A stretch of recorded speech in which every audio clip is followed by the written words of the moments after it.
오늘 또 이렇게 6월을 맞이하여서 첫 주 온 세대가 함께 모여 예배 드리는 날을 맞이하였습니다.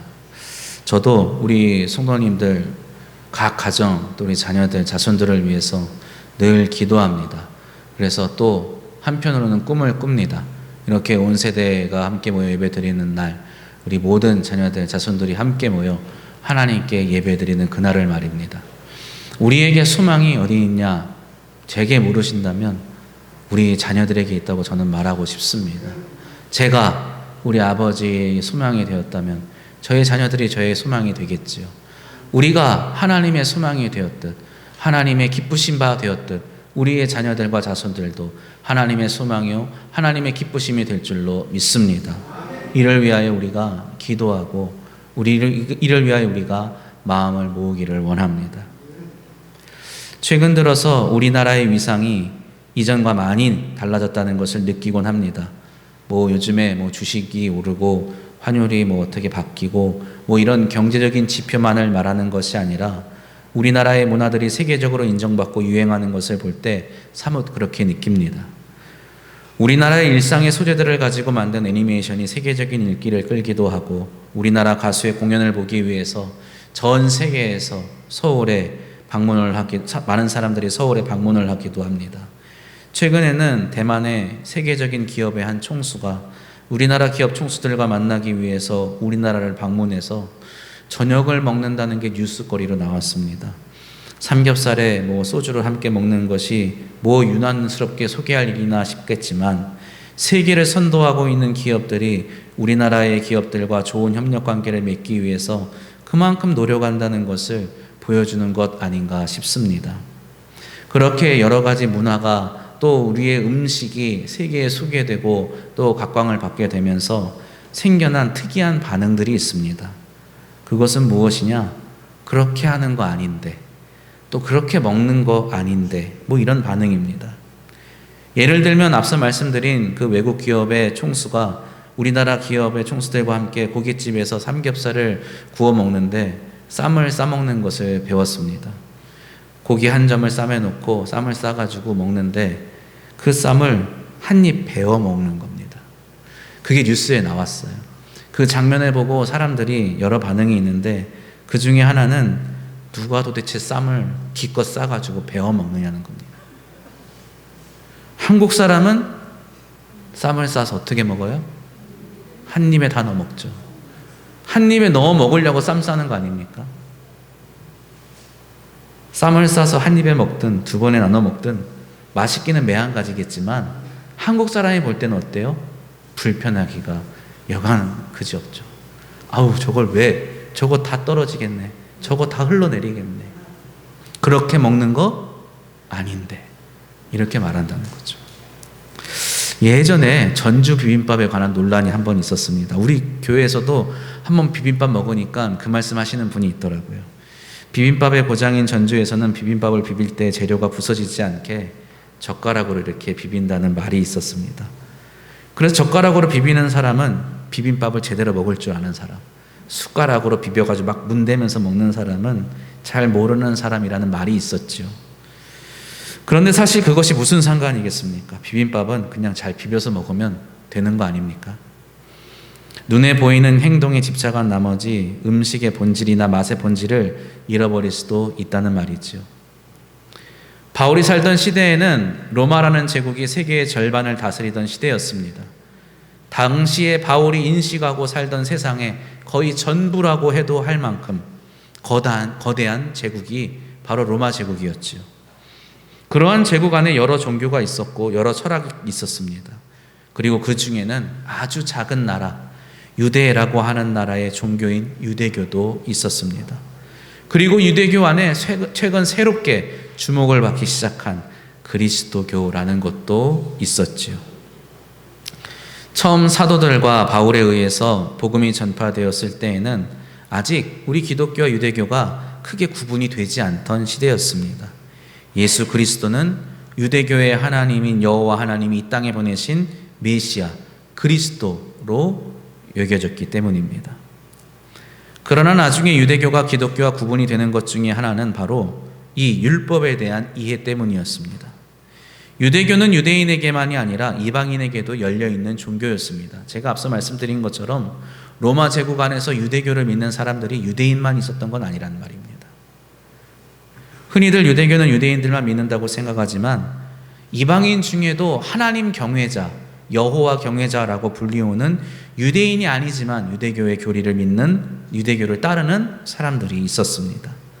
그런데 유대인들은 그러한 이방인들에게, 하나님 경외자들에게 유대교를 믿을 수 있는 문을 열어주었지만 그들이 유대교를 믿기 위해서는 유대교의 율법을 온전히 지켜야 한다고 가르쳤습니다. 마치 비빔밥을 비빌 때는 뭣도 모르는 사람 마냥 숟가락으로 비비는 게 아니라 제대로 젓가락으로 비벼야 돼 라고 말하는 것처럼 말입니다. 고기를 쌈 싸 먹을 때는 기껏 싸가지고 베어 먹지 말고 뭘 모르는 사람처럼 그러지 말고 이왕이면 한국 사람답게 한 입에 넣어서 먹어야 된다라고 가르치는 것처럼 유대인들이 유대교를 믿는 이방인들에게 이왕 유대교를 믿으려면 누구답게, 유대인답게 제대로 믿어야지 라고 했다는 것입니다. 기독교 역시 유대인과 이방인 모두에게 열려 있었습니다. 처음에는 갈릴리와 예루살렘으로 중심으로 교회가 있었지만 바울의 선교 그리고 여러 가지 일들로 인해서 점차 이방인들에게 복음이 전파되어 이방의 교회들이 세워지게 되고 오히려 나중에는 이방인들이 더 많이 그 예수를 구주로 믿게 되었지요. 그런데 바울이 전한 복음은 유대교의 그것과는 달랐습니다.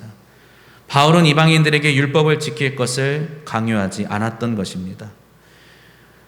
오히려 율법의 규율을 지키는 것을 반대하고 금지하기까지 하였습니다.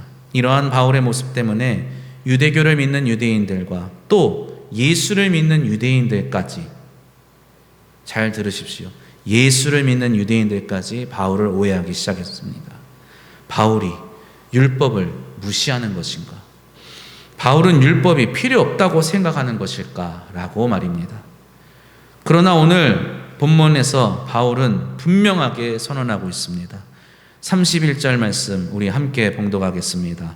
그런즉 우리가 믿음으로 말미암아 율법을 파기하느냐? 그럴 수 없느니라. 도리어 율법을 굳게 세우느니라. 아멘. 율법은 파기할 수 없습니다. 그리스도인은 율법을 굳게 세우는 사람들인 것입니다. 다만 이전의 방법과는 전혀 다른 방법으로 율법을 굳게 세우는 것입니다. 바로 믿음으로 율법을 세우는 것이지요. 오늘 본문의 말씀은 바로 이 율법을 굳게 세우는 방법의 차이에 대해 바울이 말하는 것입니다. 유대인도 율법을 굳게 세우고자 합니다. 그리스도인들도 율법을 굳게 세워야 합니다. 그러나 그 둘에는 차이가 존재하죠. 그 차이는 어디에서 비롯되는 것일까요? 오늘 말씀 21절, 22절 말씀입니다. 이제는 율법에 하나님의 한 의가 나타났으니 율법과 선지자들에게 증거를 받은 것이라. 곧 예수 그리스도를 믿음으로 말미암아 모든 믿는 자에게 미치는 하나님의 의니 차별이 없느니라. 아멘. 바울은 이제 율법 외에 하나님의 한 의가 나타났다고 말합니다. 여기서 율법 외에라고 말한다고 해서 율법이 필요 없다는 말은 아닙니다. 여기서 말하는 율법은 구약 성경을 말합니다. 모세 오경을 말하죠. 율법 외에라는 말은 율법의 모세 오경에 쓰여진 것 외에라는 말입니다. 더 정확하게 말하자면 하나님의 율법, 어떻게 하나님을 예배하고 제사하고 하나님을 섬기고 따르느냐라고 기록된 레위기에 있는 계명들에 아닌 다른 것이 나타났다라고 하는 말입니다. 하나님의 계명, 율법 외에 또 다른 하나님의 계획과 방법이 나타났다는 말이죠. 그런데 그 새롭게 나타난 하나님의 계획과 방법이 전혀 엉뚱한 것은 아니었습니다. 바울이 뭐라고 말합니까? 율법과 선지자들에게 증거를 받은 것이다. 모세 오경과 예언서들에서 끊임없이 언급되고 있었던 것이라는 겁니다. 그것이 무엇입니까? 바로 메시아입니다. 여기서 율법이 말하고자 하는 것, 그리고 율법에 나타난 하나님의 한 의, 그 두 가지는 모두 다 하나의 목적을 가지고 있습니다. 바로 사람을 의롭게 하는 것입니다. 사람을 의롭게 하는 것. 메시아는 왜 이 땅에 오셔야 합니까? 그리스도는 왜 이 땅에 오셔야 하는 겁니까? 메시아는 이스라엘, 유대 백성의 대표자입니다. 원래 메시아의 본뜻은 그겁니다. 백성의 인도자, 백성의 지도자인 것입니다. 메시아의 생각과 행동이 곧 백성의 생각과 행동입니다. 백성은 메시아가 이끄는 대로 살아가야 하는 것이지요. 쉽게 표현하자면 메시아는 모든 논란을 잠재우는 인물입니다. 불확실한 것을 확실하게 하는 사람입니다. 모르는 것을 알게 하는 인물입니다. 정답을 가르쳐주는 인물인 것입니다. 비빔밥을 젓가락으로 비벼야 하느냐 숟가락으로 비벼야 하느냐 모를 때 도대체 누구한테 물어봐야겠습니까? 저한테 물어보면 되겠습니까? 믿지도 않겠죠. 57년 전통의 3대를 이어온 전주 비빔밥 장인에게 물어보면 인정하지 않겠습니까? 그런 면에서 비빔밥에 관한 메시아, 비유가 좀 이상하지만 비빔밥에 관한 메시아는 전주 비빔밥 장인이라고 할 수 있는 거죠. 왜요? 그 장인은 누구에게도 인정을 받기 때문입니다. 바울이 21절에서 율법과 선지자들에게 증거를 받은 것이라는 말의 의미는 바로 성경에 의해서 인정을 받은 메시아가 누구시다? 갈릴리에 있는 나사렛 예수다라는 말입니다. 나사렛 예수가 성경이 인정한 메시아다. 성경이 인정한 우리의 메시아다라고 말하는 거예요.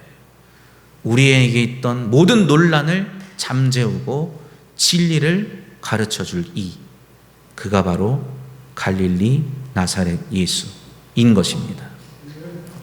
예수 그리스도께서 우리의 메시아가 되셔서 우리가 모르고 우리가 오해하는 모든 논란을 잠재우고 진리를 가르쳐 주신다고 바울은 말하고 있는 겁니다. 그렇다면 예수께서 메시아로 이 땅에 오셔서 우리의 대표자로, 인도자로, 지도자로서 하신 것은 무엇일까요? 우리에게 가르쳐 주시는 진리는 무엇입니까? 첫째로 메시아이신 예수께서 우리에게 깨닫게 하시는 것은 우리 모두가 다 죄인이라는 겁니다. 23절 말씀 다시 한번 봉독합니다. 모든 사람이 죄를 범하였음에 하나님의 영광에 이르지 못하더니. 여기서 모든 사람이라는 말은 로마서 시작부터 3장 중반까지 우리가 읽은 3장 21절로 31절 말씀 바로 직전까지 바울이 언급하고 있는 내용이 나옵니다. 바로 여기서 모든 사람은 유대인과 이방인입니다. 다시 말해서 율법을 지키는 유대인과 율법을 지키지 않고 살아가는 이방인 모두가 다 하나님 앞에 죄인이라는 말입니다. 우리는 유대인이 아니기 때문에 쉽게 아멘 이렇게 말합니다. 왜요? 우리는 유대인의 율법을 지키지 않지 않습니까? 그러니까 인정하는 겁니다. 그런데 당시 유대인들은 이것을 인정하겠습니까? 당시 유대인들은 자신들은 하나님 앞에서 의롭다고 여겼어요. 자신들은 율법의 계명들을 알고 있었고 그것을 지키고 있었기 때문이죠. 그래서 유대인들은 율법을 알지도 못하고 지키지도 못하는 이방인들을 향하여 기꺼이 뭐라고 해요? 너희들은 죄인이다라고 정죄하는 겁니다. 심지어 어떤 사람들은 유대인들 중에서 같은 유대인들끼리도 너는 율법을 제대로 지키지 않기 때문에 너는 누구다? 죄인이다라고 하는 겁니다. 그래서 바리새인과 서기관들이 예수님의 제자들을 향해서 뭐라고 말합니까? 뭐라고 말합니까? 왜 율법을 지키지 않느냐? 왜 율법을 어기고 사느냐? 너가 누구다? 죄인의 친구 아니냐? 죄인의 괴수 아니냐? 이렇게 묻는 겁니다. 그러나 바울은 율법의 계명을 지키는 행위를 하는 유대인도 계명을 지키는 행위를 하지 않는 이방인도 모두가 하나님 앞에서 죄인이라고 말하는 겁니다. 그 이유는 무엇입니까? 유대인이나 이방인이나 모두 하나님이 주신 율법의 참된 의미와 의도를 알지 못하기 때문입니다. 오늘은 음식 예를 자주 드는 것 같습니다. 방송 프로그램에서 유명한 중식 요리사가 질문에 답하는 것을 본 적이 있습니다. 어떤 사람이 묻습니다. 탕수육은 소스를 부어 먹는 게 맞습니까? 찍어 먹는 게 맞습니까? 한번 제가 여쭤보죠. 찍어서 먹는 거 맞습니까? 아니면 부어서 먹는 게 맞습니까? 여기도 보통이 아니군요. 그 방송에서도 그 질문을 하자마자 막 소란이 일어나요. 누구는 찍어 먹는 게 맞다. 누구는 부어 먹는 게 맞다. 그런데 요리사가 뭐라고 대답하겠습니까? 뭐가 됐든 맛있게 먹으면 됩니다. 저는 그래서 우리 손님에게 맛있게 드시라고 제가 직접 소스에 볶아서 드립니다. 그랬더니 또 뭐라고 하는 줄 압니까? 역시 탕수육은 볶아서 먹는 게 맛있다. 또 이럽니다. 저에게 물으시면 저는 뭐라고 대답할 것 같습니까? 그거 고민할 사이에 하나라도 더 먹습니다. 저는. 유대인들은 사람이 하나님의 말씀을 지켜서 의로워질 수 있다고 생각했어요. 이 말을 뒤집어 보면 하나님 앞에 내가 의로워질 수 있는 방법이 있다 없다? 있다는 거예요. 그것이 무엇이다? 율법을 지키는 거다 라고 저렇게 생각했다는 거예요. 그렇기 때문에 하나님의 율법을 모르거나 지키지 않는다면 그 사람은 의로워질 수 있다 없다? 없다는 겁니다. 그러나 바울은 그 잔재 자체가 잘못됐다고 말합니다. 사람은 의로워질 수 있습니까? 없습니까? 없습니다. 유대인들은 그렇게 생각했지만 바울은 그렇지 않았어요. 우리는 의로워질 수 없습니다. 없습니다. 우리는 스스로 의로워질 수 없습니다. 왜 그렇습니까? 그렇게 하는 방법이 없기 때문입니다. 그러면 왜 율법을 주신 걸까요? 바울은 율법의 목적과 정의에 대해 이렇게 말합니다. 오늘 25절 말씀입니다. 이 예수를 하나님이 그의 피로써 믿음으로 말미암는 화목제물로 세우셨으니 이는 하나님께서 길이 참으시는 중에 전에 지은 죄를 간과하심으로 자기의 의로우심을 나타내려 하심이니. 잘 읽으셔야 됩니다. 바울은 하나님께서 예수님을 화목제물로 세우셨다고 말합니다. 화목제는 구약의 율법에 나타난 대표적인 제사입니다. 정확하게 화목제만을 바울이 말하는 것은 아닌 것 같습니다. 제사 전반적인 걸 말하는 것 같은데 바울은 하나님께 드리는 제사의 가장 중요한 목적이 무엇이냐 라고 했을 때 제물을 드리는 사람이, 제사를 드리는 사람이 의로워지는 데 있다라고 말하지 않습니다. 여기 어디에도 제사를 드리는 사람이 의로워진다라는 말이 없습니다. 만약 내가 하나님께 제사를 드린다면 내가 의로워지는 것이 아니라는 겁니다. 나는 여전히 누구다? 죄인이라는 말입니다. 근데 무엇하러 내가 제사를 드릴까요? 내가 뭐하러 하나님께 제물을 드릴까요? 내가 의로워지는 것도 아닌데 말입니다. 바울은 이렇게 말합니다.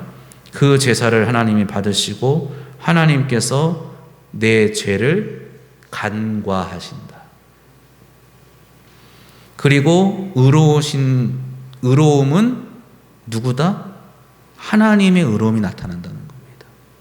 오늘 말씀을 잘 읽으셔야 돼요.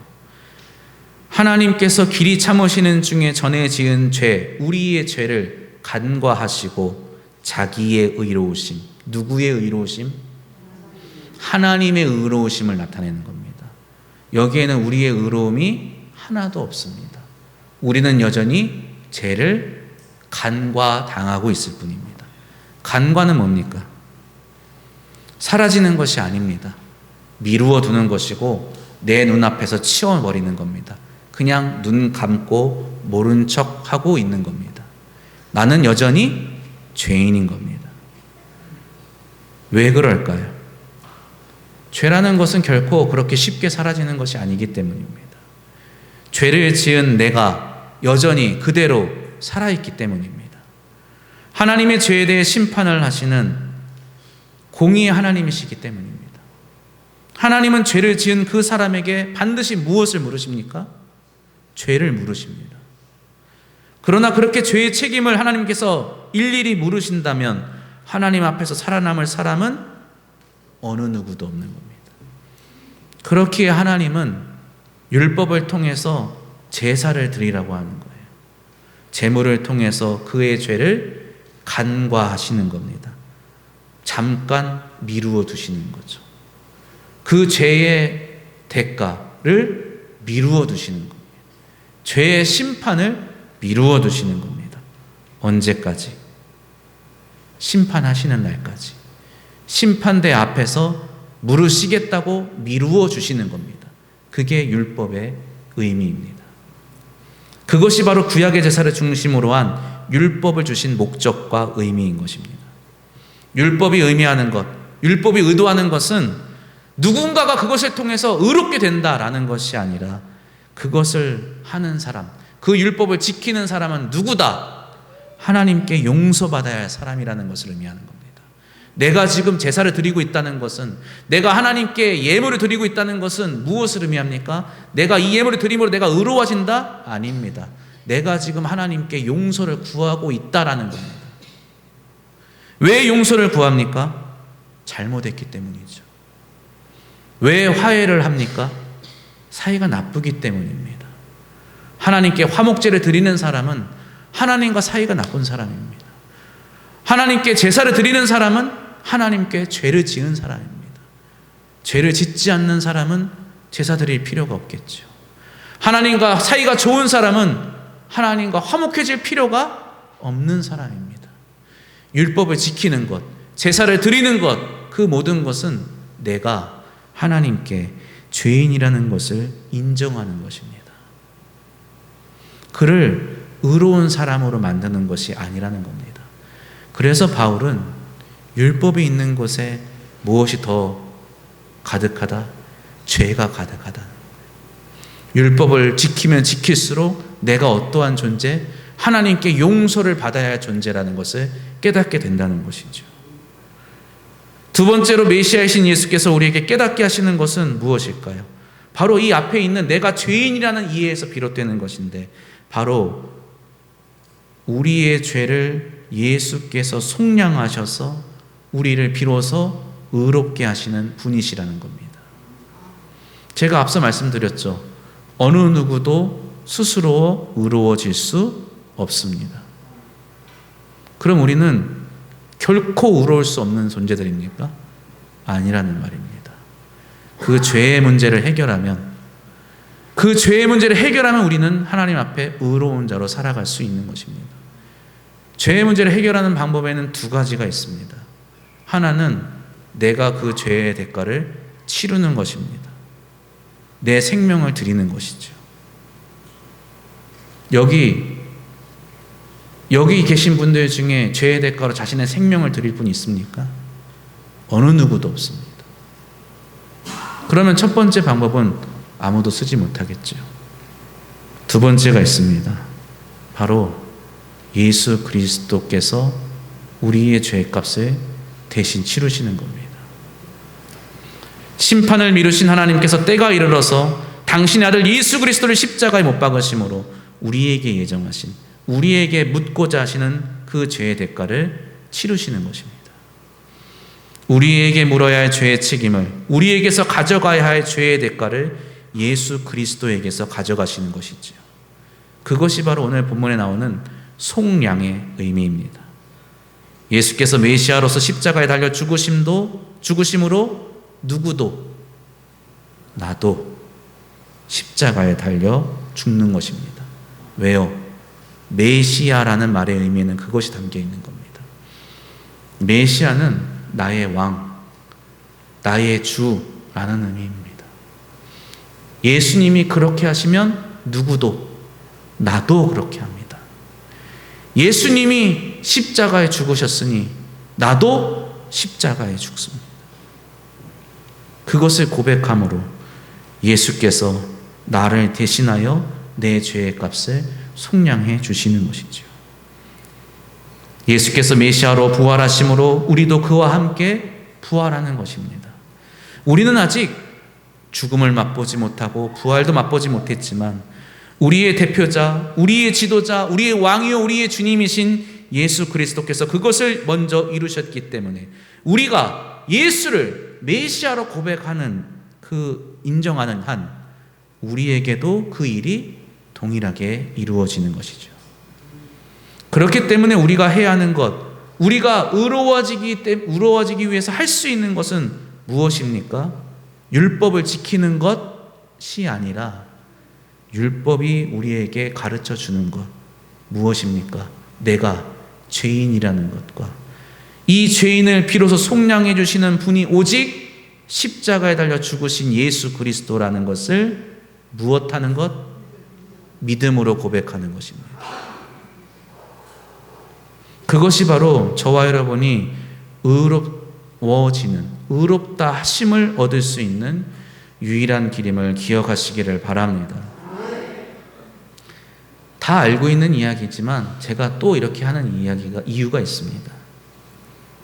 오늘 본문 마지막에 바울이 뭐라고 말합니까? 우리는 율법을 굳게 세워야 하는 사람들입니다. 오늘 이 자리에 어린아이로부터 노년에 이르기까지 다양한 사람들이 있지만 우린 모두 한 율법 아래에 있는 사람들입니다. 바로 우리는 하나님 앞에 모두가 죄인이라는 것이죠.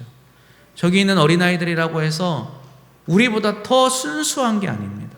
죄가 없는 게 아닙니다. 나이가 많다고 해서 살아온 세월이 많다고 해서 죄가 더 많은 것도 아닙니다.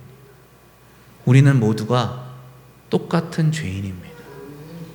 이것을 인정할 수 있어야 됩니다. 변명해서도 안 됩니다.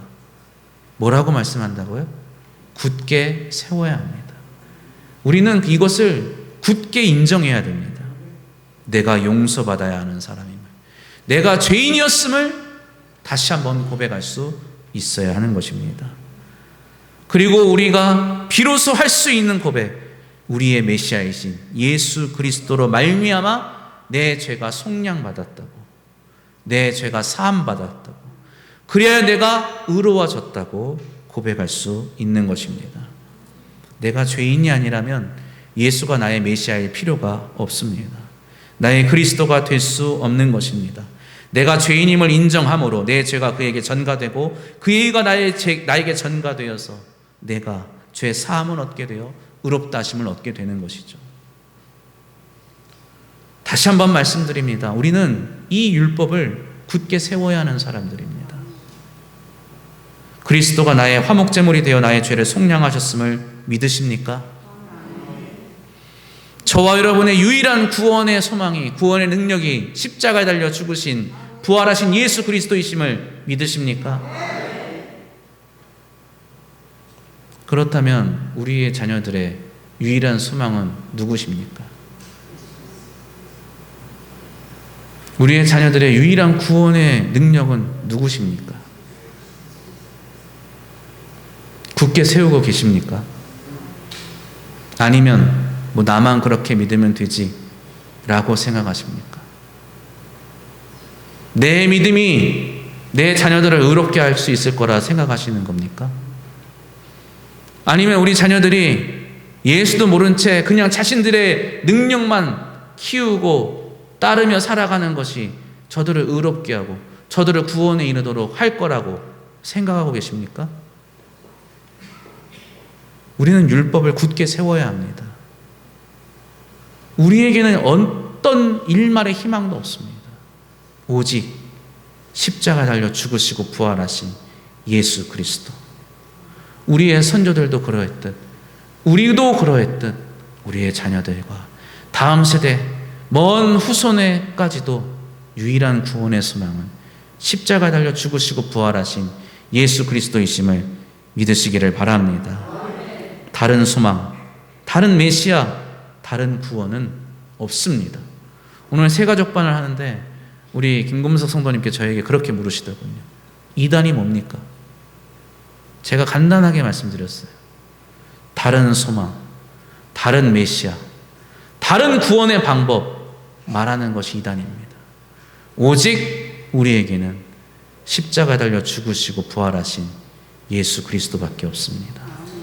그것을 떠나는 사람은 다 이단에 빠진 겁니다. 오직 예수 그리스도 한 분을 굳게 믿는 저와 여러분과 복된 가정 되시기를 주님의 이름으로 축원합니다. 기도드립니다.